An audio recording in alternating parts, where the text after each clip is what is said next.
आशा की किरण।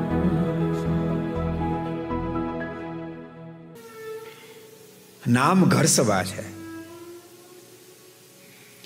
એટલે પરમાત્માના ચરિત્રો તો છે જ, પરંતુ સાથે સાથે ઘરમાં દિવ્ય વાતાવરણનું કેમ સર્જન થાય આ બે હેતુ છે. કારણ કે જ્યાં સુધી પરિવારમાં તમે દિવ્ય વાતાવરણ સર્જી ન શકો ને ત્યાં સુધી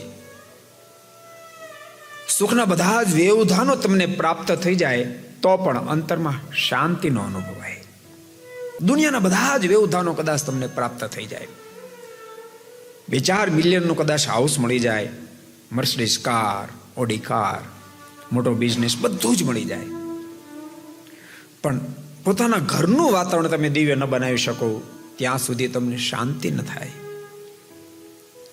તમે બિઝનેસ ઉપરથી ઘેરે આવો ને ઘેરે સંઘર્ષ હોય, પતિ પત્નીને પરસ્પર સંઘર્ષ હોય, પિતા પુત્રને પરસ્પર સંઘર્ષ હોય, સાસુ વહુને પરસ્પર સંઘર્ષ હોય.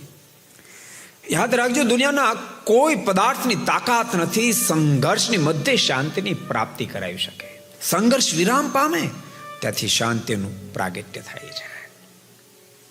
એટલે નામ જ ઘર સભા છે. को पसंद आया हो तो लाइक करें और शेयर करना मत भूलिए.